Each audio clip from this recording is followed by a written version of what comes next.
Okay, and up on the stool there, real tall. Up here? It's on the shirts and the jackets and the... We need the jacket zipped, or you want to leave them Why don't we zip them up to about right? about half-mast? Okay, good. I don't know where I was looking on that one. I think he's just trying to get the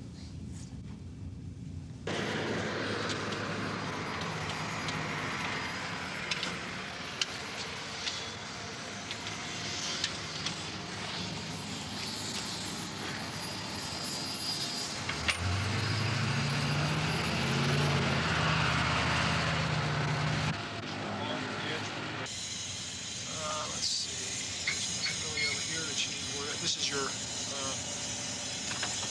air sink. This way. Be careful when you're adjusting this. This is a canopy jettison. Okay. You know about taking the pins out. Okay. There's a radar altimeter on. Just leave that on. It'll tell you how we are absorbing more accurately. Okay.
Last one.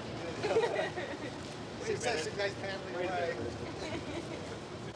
The survival kit, as you can see, came in the bag like this with the rafting top. Screw this thing in. It'll automatically, as you screw it in, it'll open up this valve, and you can go ahead and inflate it more in case something happens.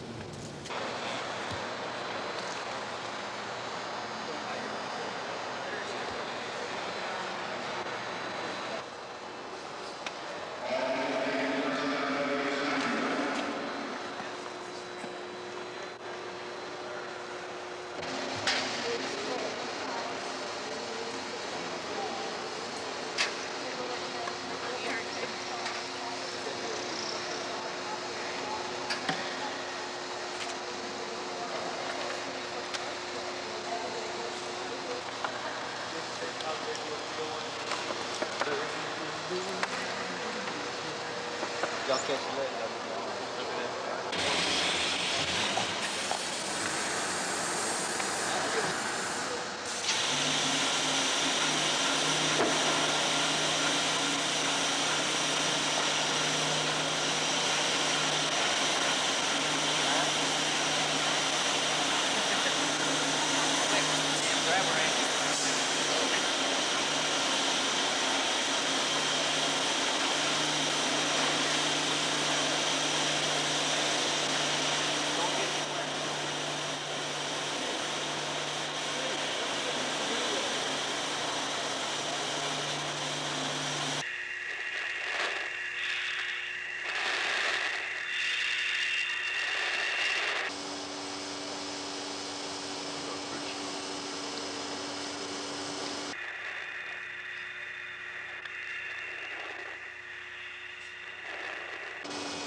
Pull off that Velcro flap.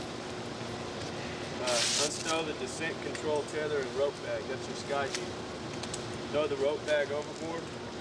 Attach the tether. Attach that to your carabiner. Climb the MSC, and you descend over the top. And you've got the line coming in here, and it's wrapped around the bar in the middle 3.5 times. And almost any tension at all on this create enough friction to completely stop your fall. And I let up on it, and you'll still go at a fairly slow rate of descent.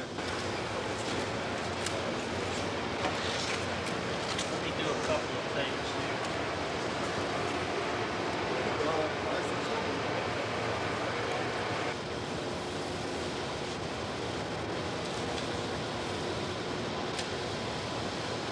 Easy. Great.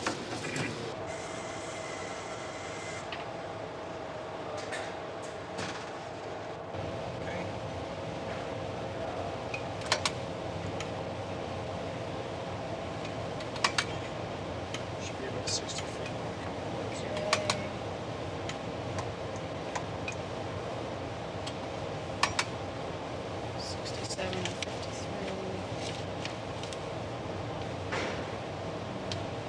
Okay, you're about 55 feet. It's about 20 feet forward, so it needs to go about 10 feet further out. Okay. It's not there either. Must be below it. Yeah, that must be it.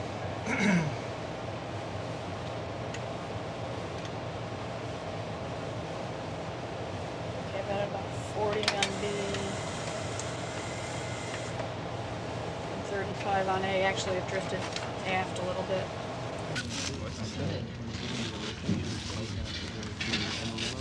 That's a data map.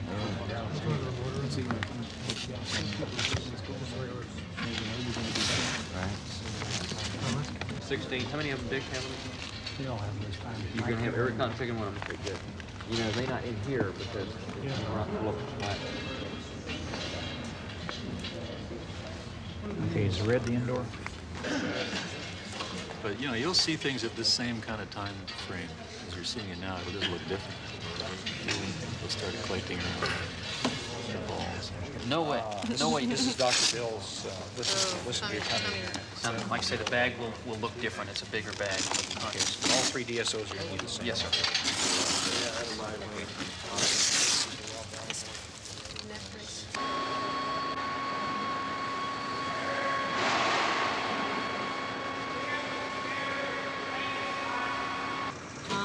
Now, where we are now, you're gonna be upstairs. Place to, I'll probably come down and help set up this camera, but Okay, I'll be you'll back be over over here there. or upstairs. So if right at the end, I could get everybody over here, that would work. Everybody, Just have to practice. everybody could come over if you wanted to. Judy Yeah. could come down from upstairs. Yeah, I think that would be nice. I think, oh, that's gonna be great. Good. And then with this camera, you're gonna talk about the galley and The lockers, The galley, the lockers, treadmill. the treadmill, where the other seats were, and the airlock. And then the crew. And then the crew will come over. Yeah, we should be. You just showed them. You can see enough there.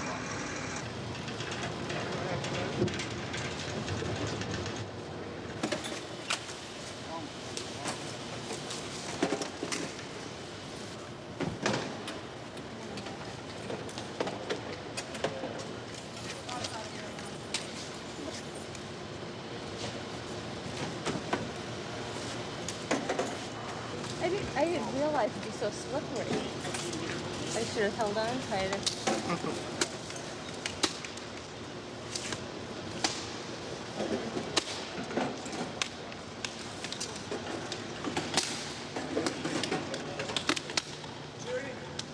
Judy's got some help. My gloves.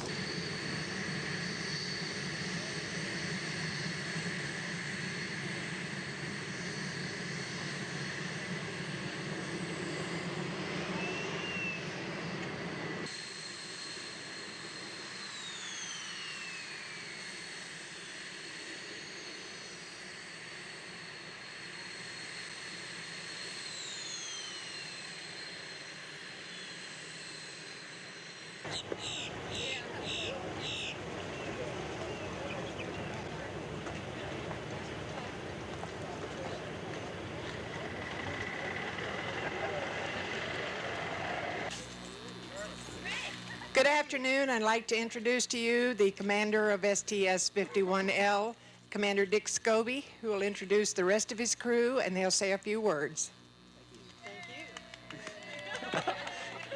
Our fans are over here in the corner. As usual, it's a real pleasure to be at the Cape, to come down here and participate in something that the Cape does better than anybody in the world, and that's launching space vehicles. It's a great pleasure for us to be here. We expect weather like this on Sunday when we launch, and you all do the best to keep it that way if you would. And what I'll do is introduce the next crew member, and we'll just go down the line, let everybody say a little bit as we go. And I'd like to introduce my pilot, Mike Smith, who's one of the best flyers in the world, and he's great to have in the shuttle, and I'm glad to have him aboard as a pilot. So here's Mike. Thanks, Dick. Let me echo what Dick said about it's good to be down here and to be flying a vehicle that we know a lot of folks down here have worked very hard on. We understand it's ready to go, and we're looking forward to going to fly. I'm one of the 3 people on board who's and it'll be my first time to fly. Christa McAuliffe and Greg Jarvis it'll also be their first time, and we're just all looking forward to getting on orbit and getting the secret handshake. I'd like to introduce now Judy Resnik. She's our center seater, and keeps Dick and I honest on the system problems. Judy. Well, I too am glad to be here one more time, and I am hoping that the affliction that Steve Hawley had from the 41D mission specialist of the delays hasn't rubbed off on me, and I think the guys behind me are hoping that it hasn't also. Otherwise, they might throw me off the flight. And I will now introduce Onizuka.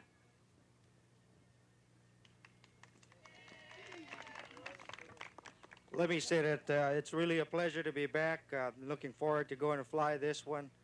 I think we got some real interesting payloads. The mission is a great mission. We're looking forward to it, and I think we're ready to go fly. Thanks for being out here today.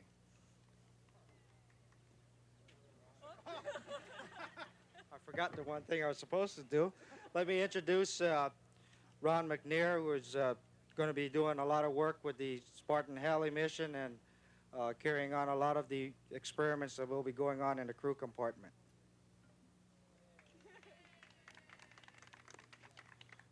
Again, I'd like to echo the opinions of my crew members that we look forward to launching from the Cape, first of all, and returning here a few days later. I had the privilege of being a part of the crew a couple of years ago that made the first landing here at the Cape, and I intend to be a part of the crew to make the first return landing to the Cape in about a week. At this time, I'd like to introduce you to perhaps the person you came to see, and that's Christa McAuliffe, our payload specialist, teacher at Space. Well, I am so excited to be here. We watched Columbia go over the Houston area this morning, and that was a thrill. I don't think any teacher has ever been more ready to have 2 lessons in my life. I've been preparing these since September, and I just hope everybody tunes in on day 4 now to watch the teacher teaching from space. I'd like to introduce to you someone who's going to be in my 2nd lesson, Greg Jarvis, the payload specialist from Hughes. It's a great pleasure finally to get this far. I'm very proud to be part of the program that NASA and Hughes have put together, and I'm glad to be representing the Hughes Aircraft Company as their payload specialist. Without any further ado, I'll get off the stage so you can all get going. Thank you very much.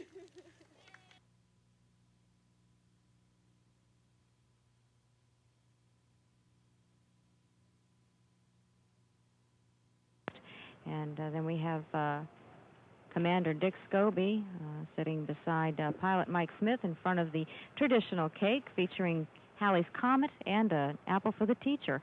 Judy Resnik on the left, mission specialist, along with Ron McNair and payload specialist Greg Jarvis, all members of the 51L crew. And they're going to give it another shot today. There they are, the crew of mission 51L, including teacher and space participant and the first private citizen to fly in space, Christa McAuliffe. This is shuttle launch control at T-minus 2 hours, 28 minutes and counting. Here comes the 51L flight crew boarding the elevator for the second time in 2 days, ready to depart the O&C building for the launch pad.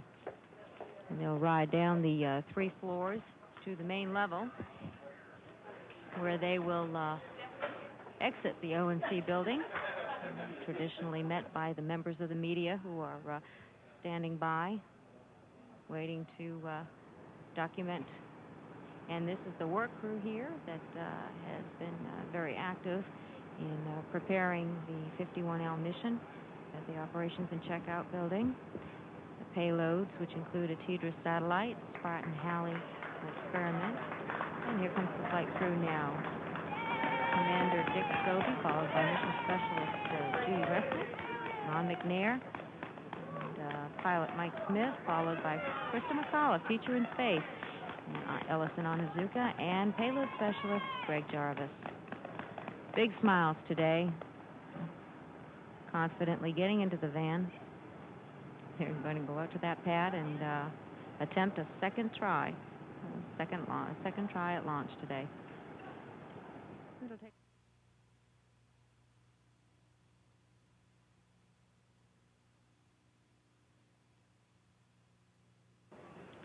And the first crew member, Commander Dick Scobee, now in the White Room, taking off his jacket, along with Mike Smith, who is the pilot.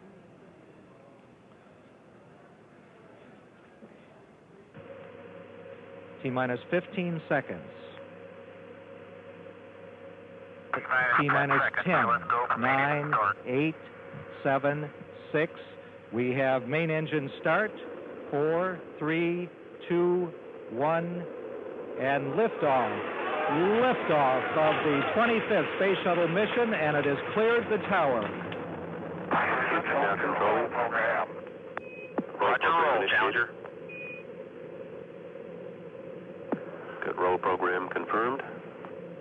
Challenger now heading downrange.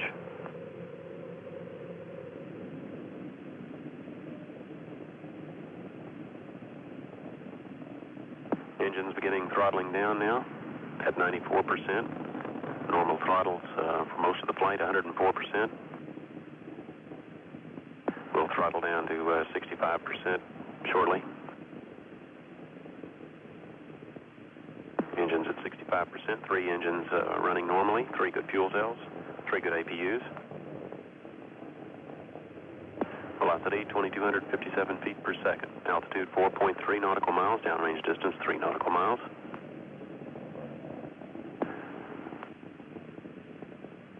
Engines throttling up. 3 engines now at 104%. Challenger, go at throttle up. Challenger, go at throttle up.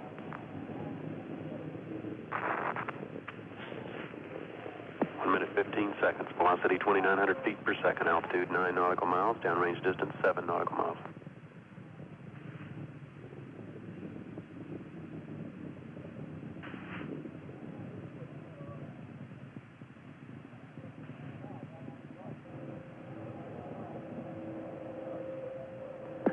Flight controllers here looking very carefully at the situation. Obviously a major malfunction.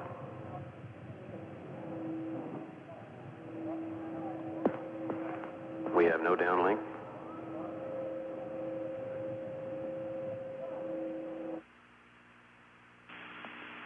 This is Mission Control Houston. We have no additional word at this time.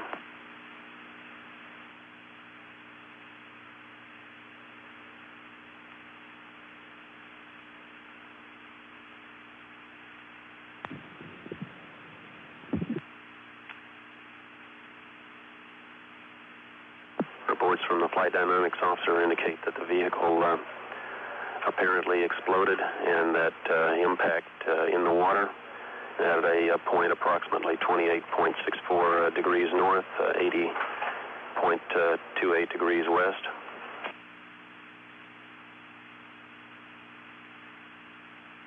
We are awaiting verification from as to the location of the recovery forces in the field to see what may be possible at this point.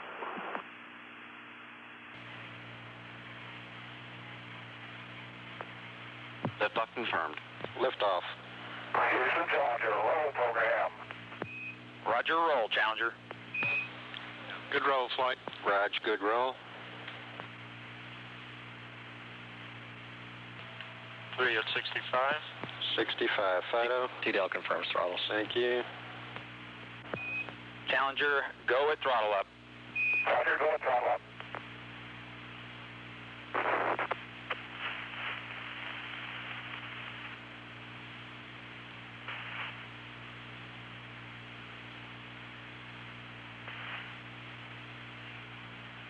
Fido, trajectory. Go ahead. Flight GC, we've had negative contact. Lost downlink. Okay, all operators, watch your data carefully. Flight Fido till we get stuff back. He's on his cue card for abort modes. Flight GC, negative downlink. Copy.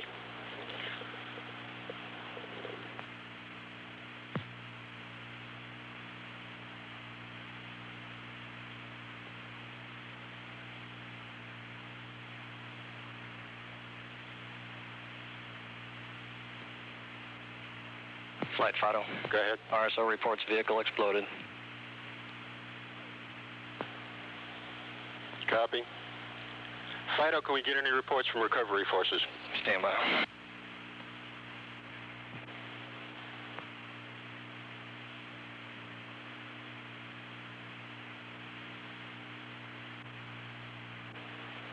Fido, flight. Go ahead. Did the RSOs have an impact point? Stand by.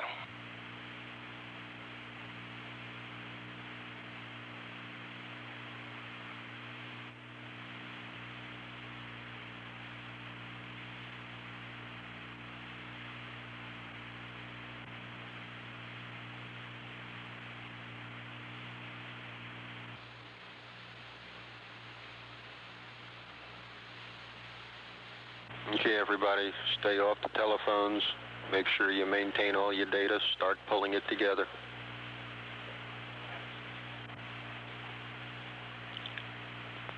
Fido, flight. Go ahead, sir. Are the LSOs on the loop? We can get them. Get them up on this loop, please. Yes, sir. It's the LSO. Okay, are there any forces headed out that way? Yes, sir. DoD LSO reports that all SOC forces have been scrambled and they are on their way. A large-scale search effort was initiated to recover the space shuttle debris. 22 ships, 6 underwater search vessels, and 33 aircraft participated in the operation. The pieces recovered initially were those found floating on the surface.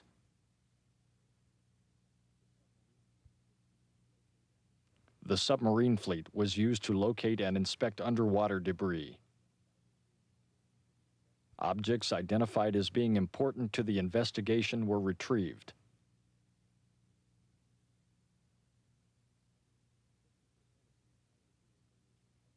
% of the entire vehicle was recovered in the effort.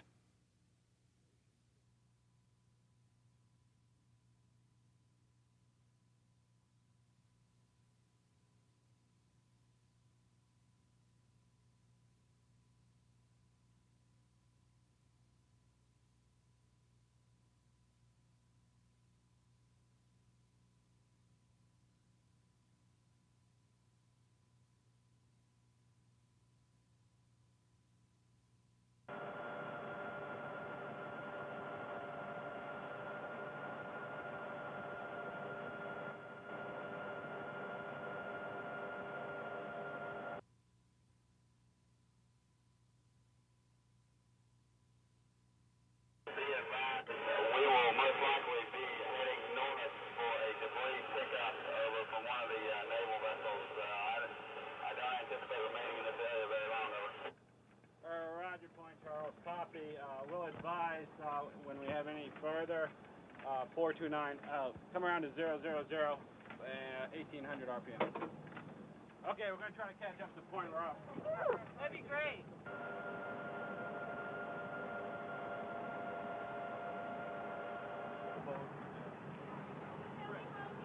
Steady, Bob. I got you. You got it?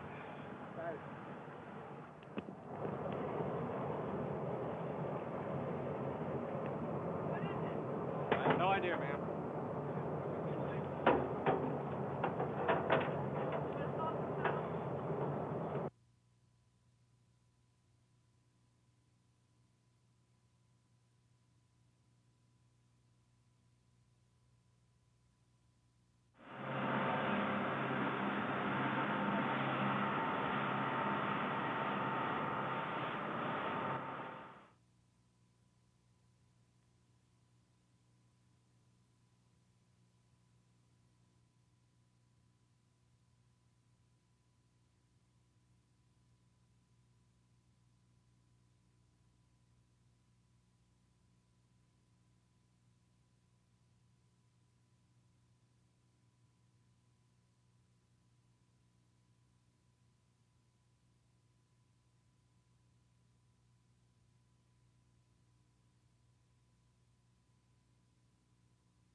we have a video release of the way in which the fragments from the STS-51L accident are being brought back and after being cleaned up are being laid out on a grid in the KSC logistics facility. You'll notice that they're being placed on a grid drawn on the floor in conformance with the National Transportation Safety Board's normal procedures. The view shown on the videotape is taken looking from a corner of the facility along the port side or the left side of the orbiter from the tail looking forward toward the nose.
We come together today to mourn the loss of 7 brave Americans, to share the grief that we all feel, and perhaps in that sharing to find the strength to bear our sorrow and the courage to look for the seeds of hope. Our nation's loss is first a profound personal loss to the family and the friends and the loved ones of our shuttle astronauts. The best we can do is remember our 7 astronauts, our Challenger 7. Remember them as they lived, bringing life and love and joy to those who knew them and pride to a nation. They came from all parts of this great country, from South Carolina to Washington State, Ohio to Mohawk, New York, Hawaii to North Carolina, to Concord, New Hampshire. They were so different, yet in their mission, their quest, they held so much in common. The future is not free. The story of all human progress is one of a struggle against all odds. We learned again that this America, which Abraham Lincoln called the last best hope of man on earth, was built on heroism and noble sacrifice. It was built by men and women like our 7 star Voyagers, who answered a call beyond duty, who gave more than was expected or required, and who gave it little thought of worldly reward. Today, the frontier is space and the boundaries of human knowledge. Sometimes when we reach for the stars, we fall short, but we must pick ourselves up again and press on, despite the pain. Our nation is indeed fortunate that we can still draw on immense reservoirs of courage, character, and fortitude, that we're still blessed with heroes like those of the Space Shuttle Challenger. Dick, Mike, Judy, Elle, Ron, Greg, and Christa. Your families and your country mourn your passing. We bid you goodbye. We will never forget you. May God bless you all and give you comfort in this difficult time.